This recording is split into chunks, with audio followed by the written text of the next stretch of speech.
You're listening to the Gutsy Podcast, where we talk about all things real, raw, and ridiculous about running a business authentically. I'm Laura Wallace, also known as the Laura Aura, lover of all things inspirational, owner of Works Graphic Design, and your host on this journey through entrepreneurship. I'm here to help you get out of your head and back into action as a passionate business rock star. Tune in every Tuesday and Thursday as we fuel your Gutsy. Nothing in the world feels more true than the things that we tell ourselves in our own minds. You know what I'm talking about. These are the phrases and words that we tell ourselves over and over again, as if we have our favorite song on repeat on the radio. Here's the thing though, the things that we tell ourselves are a reflection of what's going on in our lives. What you think, you become, and what you become is your new norm. This week on the Gutsy Podcast, we're going to bust a lot of that shit, okay? Because you've got some really incredible things that you are so freaking capable of doing, but you have taught yourself out of being able to do them. Mindset is everything. And today, we're going to start to chip away at some of those things so we can start saying the things that we actually are. Now, you might be thinking, oh, here we go. Here's another positive vibes only.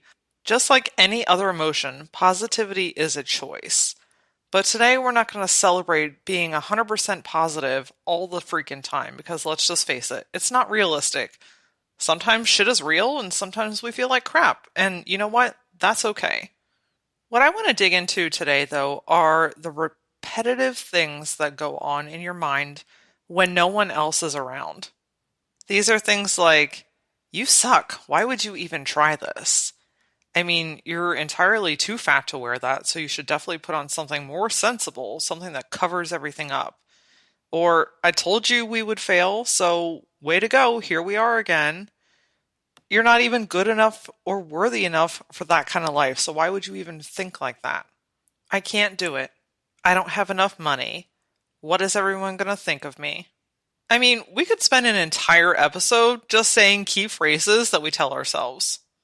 And while all of these things most of the time are not true, they are louder than anything possible. I mean, if you think of the Super Bowl stadium, Super Bowl Sunday, the crowds are going wild, there's millions of people, and they're all half drunken yelling these profound things.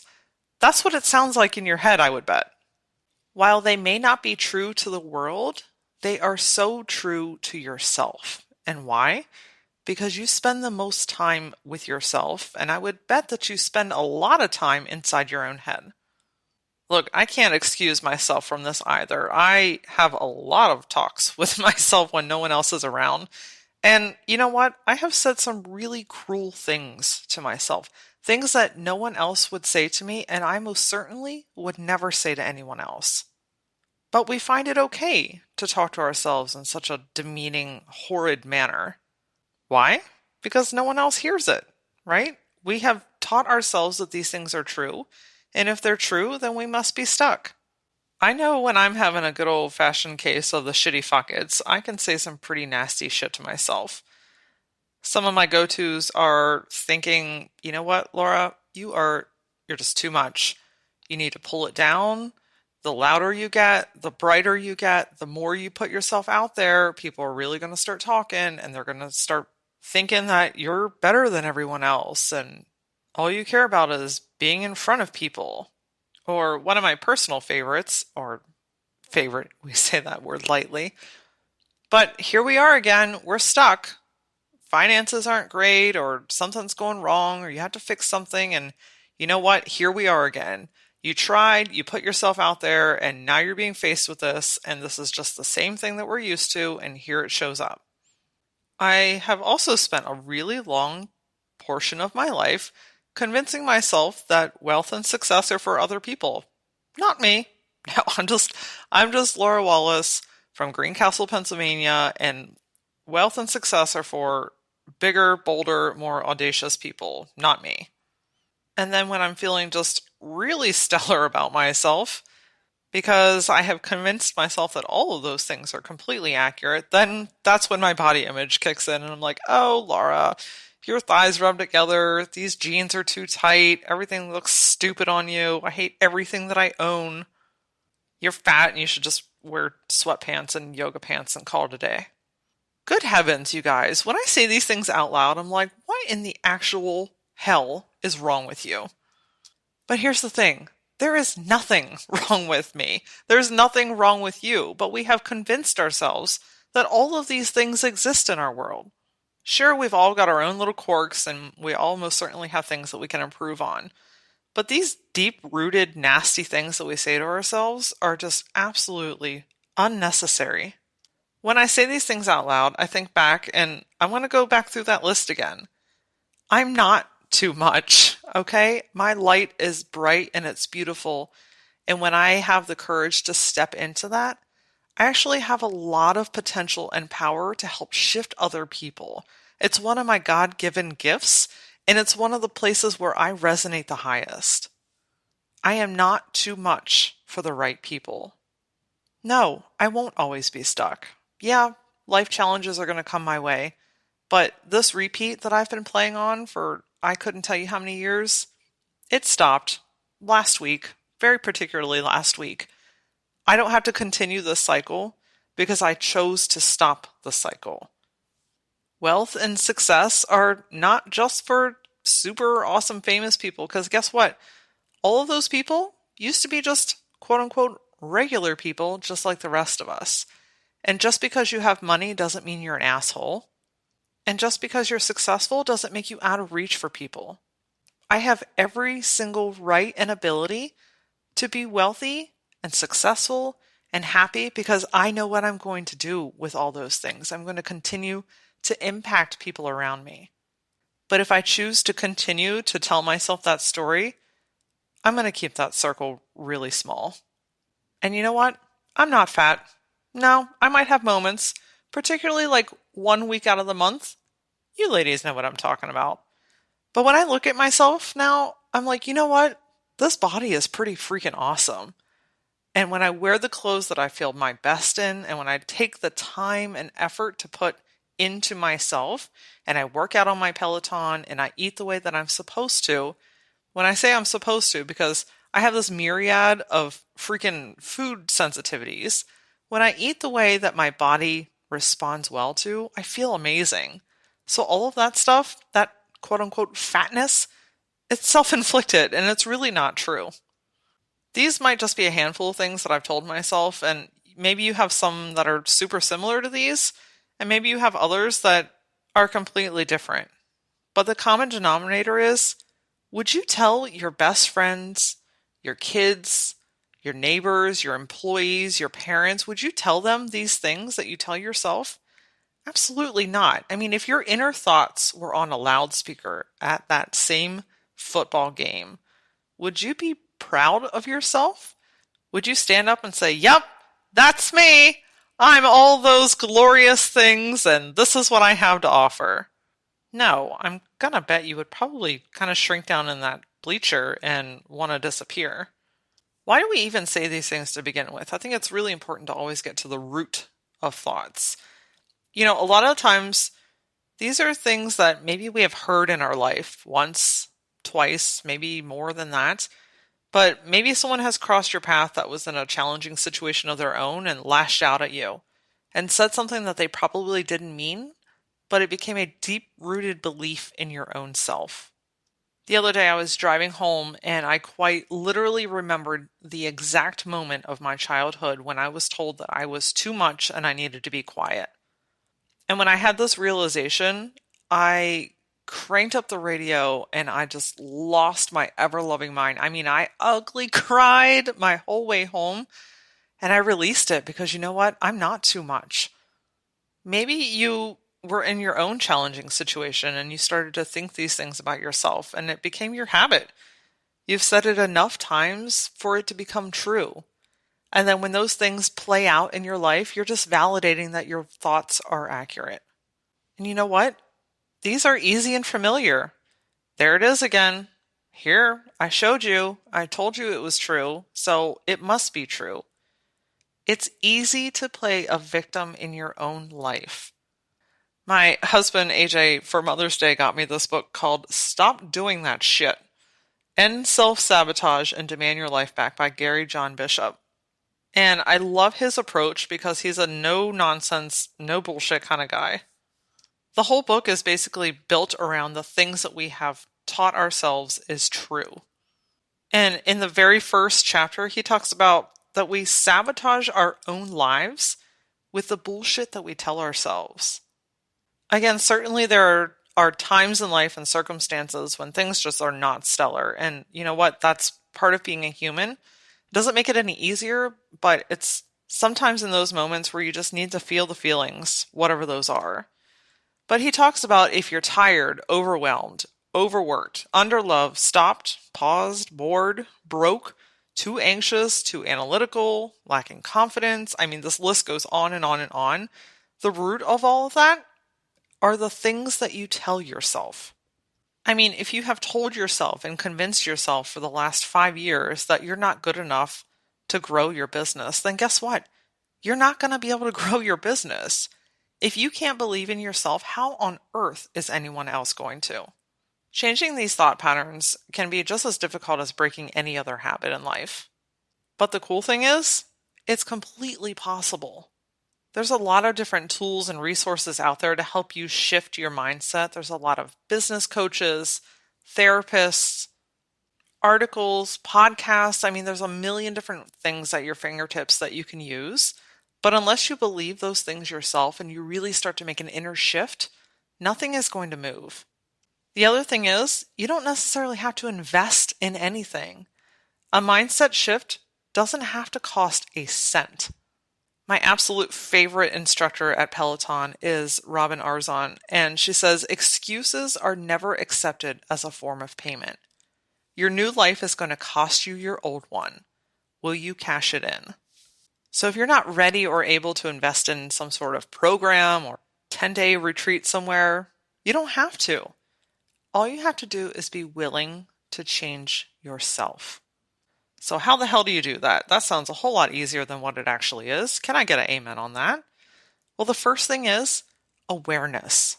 Over the course of the next week, I want you to carry around a notebook, a piece of paper, the notes section on your phone, and I want you to write down every single word that you say to yourself that is negative. By being aware that you're even saying these things is really the first step. Because you can't change what you don't necessarily know that you're doing. So any word or phrase or thought that comes into your mind that is negative about you, yourself, your circumstances, or your life, I literally want you to write it down. After this week has passed, I want you to go back and start reading those things. Not in your mind, because that's keeping it contained where it lives, right? That's where it lives and breeds and grows. I want you to say them out loud. And I want you to say them with the passion that you have when you say them to yourself in your head. So this exercise is pretty bold because I don't want you to read this list and go, I can't be wealthy, I'm too fat, I'm stupid, and I don't know what I'm doing. No, you're not a freaking robot, okay? I want you to say them like you mean them. I'm entirely too fat. I don't even know what the hell I'm doing. I can't do any of this stuff because I'm not smart enough. The first thing that's going to do is it's going to start to neutralize it. And you're going to hear yourself out loud saying the things that you say to yourself in silence. And then I'm going to push you to go even one step further and go to someone that you love and trust, someone that you have a great relationship that really respects you. And I want you to read this list to them using that same emotion. And then I want you to watch their facial expressions. And you're going to start to see that these things that you tell yourself couldn't be more further from the truth. The next thing you can do is go down through that list and ask yourself, is this real? And is it true? Most of these things are completely inaccurate, but we have convinced ourselves that they're our reality. From there, I want you to start really just being consciously aware when these things start to pop in your head. And this is the really cool moment because awareness is everything. Up until now, you've probably been running on mental autopilot. It's become so natural to you that you don't even realize that you're doing it. But by being completely self-aware of, okay, here's this list and they're popping up again, Here is the really magical spot where you get to rewrite that story. Instead of thinking, I'm too stupid to even try this, why would I even give it a shot? Maybe you reroute that to say, you know what? I have all the tools that I need to do what I need to do today. Instead of thinking, oh my gosh, here I am looking in this mirror again, feeling fat and ugly. Here's another day of that. What if you said, oh my gosh, I'm incredibly grateful for this body, and I can't wait to see what we do together. Instead of thinking, you're too much and you should just dim it down because that's what makes everyone feel more comfortable around you. What if you said, you know what? I'm going to go out today and I'm going to be the biggest, boldest version of myself because I know by doing that, I'm going to positively impact everyone around me. These aren't huge exercises that's going to take hours of your time. These are literal, in the moment mindset shifts, taking one phrase and turning it into something more positive. I want you to really start thinking about what is actually true. What is true about myself? And why is that amazing?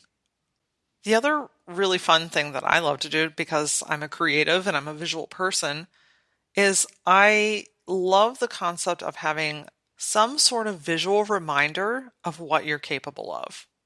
Some might call this a vision board or a mood board or an idea board. We don't have to title it, okay? I don't care if you clip out pictures and lay them all over your desk. Or you could sketch words and tape them to your forehead. Whatever works for you is what works for you. For me personally, I created this 11 by 17 piece of paper that has all of the things that I know that I am insanely capable of achieving. I've been working with this really badass business coach. Her name is Kate Blake, and she has really helped me to shift my mindset and be aware of not thinking about what is in the future, but more thinking about what is possible today. All these things on my board are already on its way, and I think that's the coolest thing ever. And while I may not have all the answers or the exact plan or path on how to get there, I don't need to do that. I need to believe that it's possible for it to even be possible. On my board, I have things like the dream home that AJ and I have thought of for decades that we are going to build. I have a picture of the Bahamas because that's our absolute favorite place in the world to be. And on the opposite corner, I have a picture of New York City because that's where I so come alive as a creative human. I have 2 pictures of women role models, women that I just really look up to, and I love their spirit and what they stand for. And there's a handful of other things on there, but you know what? If I don't believe that any of those things are possible, and I just sit and gaze out the window thinking about, oh, that's nice, that's for other people, then guess what? This shit's never going to come true. I have to believe it's going to come true. So every morning when I wake up and I roll over, that board is literally taped to my wall, and I look at it and I think about it and I thank the universe for this incredible talent and passion that I was given. And I believe that all of those things are already on their way. What do you need to put in front of you every single day? Whether it's at your desk, in your bedroom, somewhere where you spend a lot of time. Get out some pictures. I love Pinterest. That's a black hole of creative ideas, right? Whatever it is that you've been telling yourself that you can't have, I want you to print out pictures and put them in front of you and start to tell yourself every day that you do have. And then lastly, I want you to really start noticing the terminology that you use and the perspective that you have. Instead of saying or thinking, someday I'll have a successful business, what if you shifted that to, I have a successful business? I want you to start living those moments today. What if instead of saying, it's going to be really hard, you said, I can't wait for this challenge so that I can knock it out? In his book, Gary Bishop says, there's a reason why so few make it out of the trap of their own mind. The trap all too often seems to be just fine from day to day. You guys, you are more than fine. You are more than the things that you have told yourself, and you are more than the circumstances that you're in right now. Is this going to change overnight? I wish I could say that it would. But by just being more consciously aware of the way that you speak to yourself and how to reroute those to be more positive things, not only are you going to shift your mindset, but you're most literally going to change everything around you that you touch. Join me for this week's Power Back as we extend this topic and talking about victim mode, when you can shift your mindset from why me to why not me, and the powerful things that can follow. Until then, follow the Gutsy Podcast on Facebook and Instagram, and follow me personally on Instagram @thatlauraora. See you next time.